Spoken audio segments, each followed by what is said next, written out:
better politics, pragmatism, or purity? Tonight on Crossfire.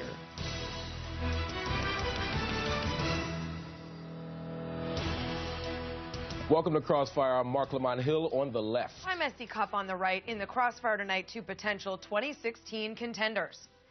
Today, the White House wants to make sure you know that the number of uninsured Americans is back to 2008 levels. That's according to a new Gallup poll. Not much to cheer about from my vantage point. Here's why. Many of these so-called enrollees aren't actually enrolled. They haven't paid yet. And there's still not nearly enough young people to actually make Obamacare work. Republicans are not going to be afraid to hammer the president over his signature legislation. When Obamacare was debated in Congress, we screamed from the rooftops that it just wouldn't work. We now know that this law will discourage millions of people from working. If you think that Obamacare is hurting our economy, it is. Mark, the more Republicans keep laser focused on Obamacare's failures, the worse it looks for the map for Democrats in 2014.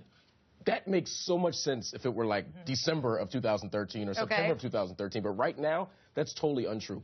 The number of the number of low-income people who will be benefited by this is going up. Their incomes are going to go up, according to the latest poll. At the expense of 80% of the rest of the country. Yeah, I mean, minuscule numbers of a drop in income for them. Most people will do just fine. The other thing here is that people are enrolling. No, they haven't all paid yet, but many have, and the number keeps going up. I think if you keep beating this drum, there are going to be a lot of Democratic nominees who win. Okay, well, we'll take that bet in November. In the Crossfire tonight, Senator Bernie Sanders and former Senator Rick Santorum. Mark, since you're guest host, I will give you the first question. Well, let's pick up where Essie and I were just talking about. Obamacare is working. Gallup polls show that. I know you already disagree, but people are signing up, and it seems to be much more successful than we thought before. If you all continue down this path of beating up on Obamacare, not only is it counterfactual, but it seems to be going against what most Americans want. Well, first off, it's not counterfactual. The bottom line is that people are signing up in greater numbers. You're right, but they're still way behind what their targets are, number one. Number two, who's signing up are older people, and the insurance pool is going to be so skewed as a result of that. Premiums are going to skyrocket because when you have older, sicker people in the insurance pool and the younger people are opting out, it's not going to work. And if it was working that well, then why is the president continuing to delay the mandate? If this was such a great idea, he should put this in place for everybody right now. But it's not a great idea. It's not working. And people aren't happy with being forced out of the plans that they like and being put in a plan that they have to pay for that's a lot. Just chopping at the bit here. Go ahead. Let me just jump in. I voted for the Affordable Care Act. I think it makes some progress. As I think Rick may know, this was originally a Republican plan. Similar plan was put into effect in Massachusetts by Mitt Romney. But here's the point. The United States today, and this is something we should be profoundly embarrassed about, remains the only country in the industrialized world that does not guarantee health care to all of our people, and yet we are spending per capita almost twice as much as the people of any other country, and our health care outcomes in many respects are worse. So we have got to make a decision as a nation. Should all people have health care? How do we do it in the most cost-effective way? I believe in a Medicare for all single-payer system. I know Bernie does, and you've been very consistent about that, Bernie. I give you a lot of credit for that over the years. But we do have guaranteed health care for all. What you're talking about is guaranteed health insurance. There's an between guaranteed health insurance and guaranteed health care. We've had guaranteed health care in this country for a long time. Anybody that shows up, whether you're a citizen or non-citizen, you come to a hospital and you need care, you get health care in this country. So don't say that people don't get health care.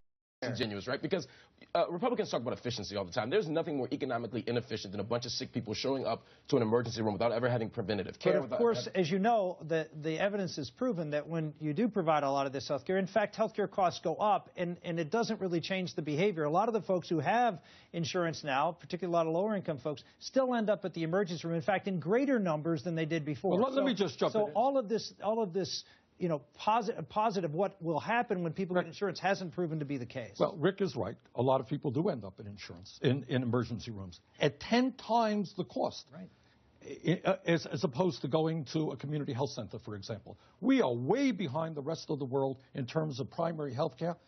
We are losing, according to a Harvard study, incredible, 45,000 people each year die because by the time they get to a doctor, it is too late.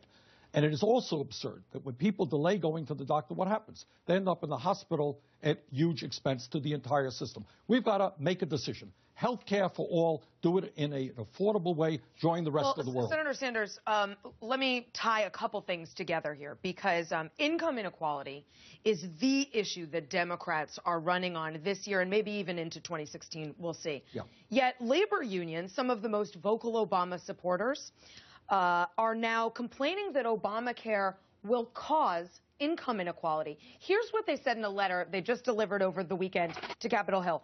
Only in Washington could asking the bottom of the middle class to finance the health care for the poorest families be seen as reducing inequality. How are Democrats going to do damage control over this? Well, some of us wanted to address that issue. It is a legitimate issue that the unions have. But in terms of income and wealth inequality, this is what we've got to recognize. Top 1% today owns 38% of the wealth of America. Do you know what the bottom 60% owns? 2.3%. Moving toward an oligarchic form of society where a handful of billionaires are controlling our economic and political life, and we have got to change that. Sure, but does Obamacare make that worse? Obamacare, look, I'm not here to defend every aspect of Obamacare. I believe in a Medicare for all single-payer system, which is the most efficient, cost-effective way of providing health care to all people. Do I think the Affordable Care Act has done some good things? I do. I mean, it's hard to argue with something where, again, for the bottom 2/5 of the country has an income increase based on Obamacare, based on the Brookings study. And the top 60%, who I know you're concerned about, they only have a 2.1% difference. So this raises the income levels for the poorest Americans.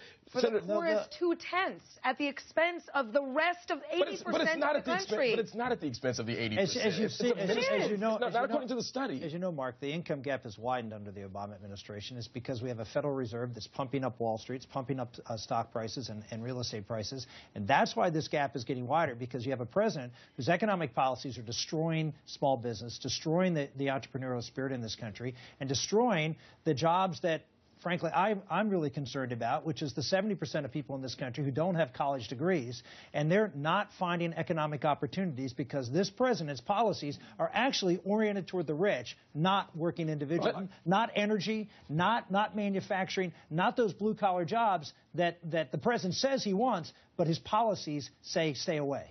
Look, the reality is that we have lost in the last 13 years 60,000 factories in America.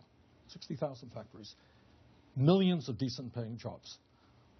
One of the reasons for that is a disastrous trade policy, which, by the way, has been supported by Democratic leadership and Republican leadership, forcing American workers to compete against people in China or Vietnam who are making pennies an hour. We have also seen, in ways, not an inadequate increase in the minimum wage, so that you got most of the new jobs that have been created in America today are low-wage, part-time jobs, often paying $7. You have to have a job for a minimum wage increase to actually be effective. That's right. Unfortunately, a lot of people are out of work. That's right. And that minimum wage increase won't affect them. Well, it does long-term, because people spend more, which creates more demand for jobs. It results in less hiring. Look, the bottom line is for manufacturing, there was a study done by the National Association of Manufacturers that said if you set aside labor costs, don't include labor costs, we're still 20% more expensive to manufacture in this country than we are in our top 5 competitors. Why? Because our taxes, our corporate taxes, are the highest in the world. Why? Because our regulatory environment with environmental policy and ridiculous and overly regulated labor policy makes it hard for manufacturers to be able to locate here and pay workers a good salary. So we need to have something done to create an environment where we cut taxes, cut the regulatory burden, and bring manufacturers back. Those jobs will come back. Let me respond to that. First of all, we don't pay the highest corporate taxes. Nominally, we do. But as you know, the effective tax rate is not the nominal tax rate. In point of fact... I guess it all depends on the manufacturer, right? Yeah, it does. But in fact, as I recall, the effective tax rate is not 35%. It's about 12%. Furthermore, 19. one out of four major 19. corporations pay zero in federal taxes because they're stashing their money in the Cayman Islands and elsewhere. You and I agree on that. I think we do need to cut the corporate tax. I suggested we cut it in half and we eliminate all of the loopholes in the deduction. I need you to hold on. I have a gift for you. Yes. Yes, an actual gift. The Republicans spent the whole weekend aiming at the wrong target. Next up, I will tell Rick Santorum who Democrats really need to be afraid of.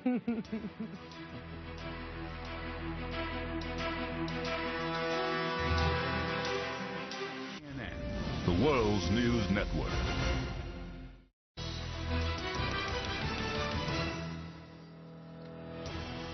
Welcome back. In the Crossfire tonight, Senator Bernie Sanders and former presidential candidate Rick Santorum. All right, here's my message to the GOP. Wake up! You are aiming at the wrong targets. Okay, first you spent the weekend looking in the rearview mirror, bashing President Obama and Jimmy Carter. We're getting into Jimmy Carter territory. And I never thought I'd see anything like that again. I lived through that time, and it was not a good time. To President Carter, I want to issue a sincere apology.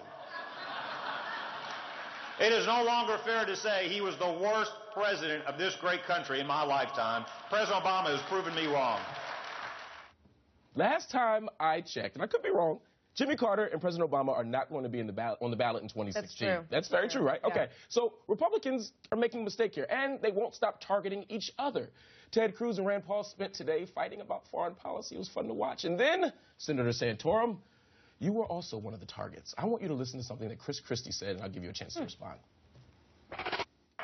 So please, let us come out here resolved not only to stand for our principles, but let's come out of this conference resolved to win elections again.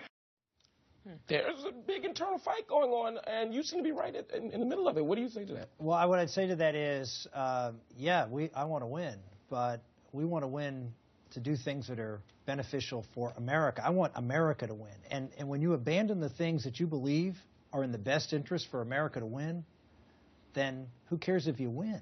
I mean, what do you win? You win something that's short of what you think is the best. And so I think if you look at the last few elections, Republican nominees for president, they were folks who went out and by and large, Americans knew they didn't believe what the party stood for, and they pretty much apologized for most of the things the party stood for.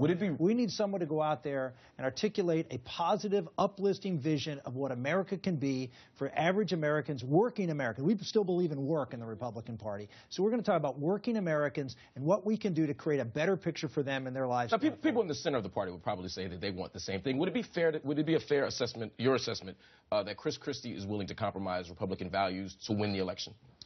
I think we see a lot of establishment Republicans who are willing to throw over things that we know are good. For example, I spent a lot of time at the CPAC speak talking about the importance of marriage, not the definition of marriage, right, but the institution of marriage and how important it is for the economy, how important it is for men and women to raise children and to have dads in the neighborhood so they can maybe. Ben Carson was on the program, was on the CPAC, and he talked about he was raised in a single family, a single mom, but there were men in the neighborhood who helped him. You got neighborhoods now in America, there are no dads. And we have to do something to reclaim marriage as an institution so kids have a chance to get the nurturing they need to be successful. Do you think Chris Christie disagrees with you on that, or he just doesn't talk about it enough? Well, I don't see a lot of Republicans going out and talking about marriage. I think the point is they run from these issues. He may say notionally, yeah, I agree with it, but they'll never talk about it. Well, Senator Sanders, I want to acknowledge that there's also a rift in the Democratic Party, and it doesn't get quite as much attention as the media likes to give the rift on the right. But there is a rift between sort of progressive Democrats and maybe moderate Democrats. In fact, here's what you had to say last week about Hillary Clinton. It is important for leadership now to explain to them why they're hurting and how we can grow the middle class. I don't think that is the politics of Senator Clinton or the Democratic establishment. Is Hillary Clinton not the right choice for the Democratic Party? I've known Hillary Clinton for many years. Friend, I like Hillary Clinton. The issue, and I think Rick touched on this, what we need to do is not be attacking people. We need to be analyzing what the problems are in this country and coming up with real solutions. And I have to say the media very often doesn't help us in that. All right?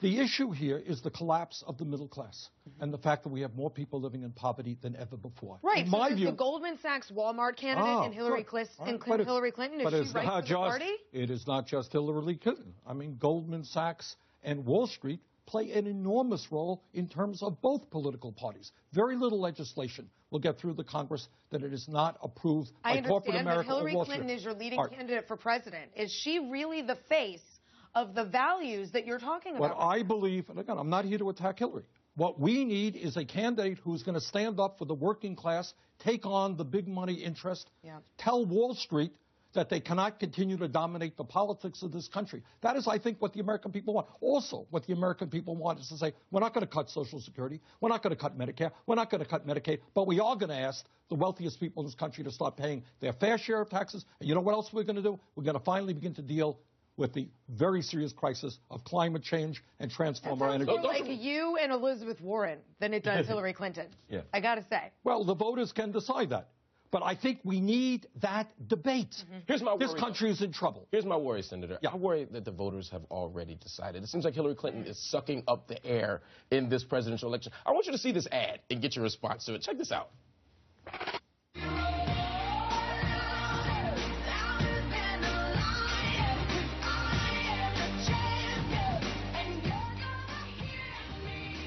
That is an ad from the Ready for Hillary super PAC. It just came out yesterday. We're already sick of that song, right? The song is driving me nuts, but the Hillary movement is also driving me nuts. We've cornered her, it seems, and there's no room for progressive candidate, or is there? Well, look, the voters have not talked. I mean, I think the media has determined that Hillary is supposed to be the candidate. I guess they decided Chris Christie was the candidate. He had a problem along the way.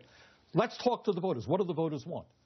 And let's discuss the issues. I think the American people now are tired of establishment politics, which is dominated by big money interests. They want the working class to begin to get a break rather than just large corporations. Well, Senator Santorum, let me bring this back over to our party.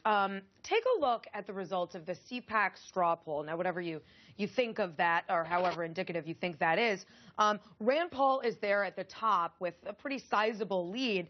And I think in large part that's because Rand Paul connects with millennials, a pretty important voting demographic, on issues like civil liberties, NSA spying program, for example.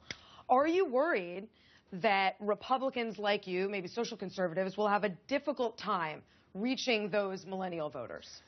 No, I'm really not worried about that. I think it really goes back to, I disagree with Bernie's solutions, but I agree with the fact that painting a positive picture and laying out what you're for, as opposed to harping. That's one of the problems I had with CPAC. It was just this litany. I mean, I know it's fun to beat up on Barack Obama. I like to do it. I mean, it's increasingly easy to do, but it's not a good election strategy in the end. What we have to do is paint that positive picture and paint it in a way so when you're painting it, someone sitting there listening to it and says, he's talking about me. That's the problem with Republicans. We talk about job creators all the time. It's always job creators, job creators. It's not about the job holder. It's not about the person. The wage earner. The wage earner. We have to have, I know it's hard for us, but we have to be able to talk in terms where we talk about policy, and when it's not just about helping this person up here so someone down here gets helped indirectly, but how we're going to tie those two policies together is really important. What about this? Because I know you want that positive, affirming, warm and fuzzy message, but I keep hearing Republicans going hard against each other. Mitch McConnell said, I think we're going to crush them everywhere. I don't think they're going to have a single nominee anywhere in the country. He wasn't talking about Democrats. He was talking about Tea Party-backed Republicans. Well, he's being, a Tea Party-backed Republican is running against him, so I'm sure he's feeling convenient theories for Mitch McConnell. Right. But he said we're going to crush them everywhere, sir. That includes people like you, no? Well, look, I mean, these things come and go. And how would you respond to Mitch McConnell? I would respond that the Tea Party has been a very positive thing. We wouldn't have the majority in the House of Representatives if it wasn't for the Tea Party in 2010. We wouldn't have the energy and enthusiasm. We wouldn't have gotten back to our principles that I think are important in the Constitution. So Tea Party's been, on balance, by a very positive thing to energize the Republican base. We've seen the establishment that I referred to. They don't like to be shaken up. I agree with them. They're very much belonging to corporate interests, and we need to break away from Let me just jump in, if I can, and say real quick. Okay. The Tea Party, I think Rick is right in saying they have energized a whole lot of people. That's true, and got people involved, and that's a good thing. But I think once the Tea Party understands what the Koch brothers and their other funders really believe in terms of cutting Social Security, Medicare, and Medicaid, in terms of unfettered free trade, a lot of these Tea Parties are going to think twice about Republican leadership. Okay, Bernie Sanders drops a bomb. Stay here. We want you at home to weigh in on today's fireback question. If Hillary Clinton runs, will she get a significant primary challenge on the left? Tweet yes or no using #Crossfire. We'll have the results after the break.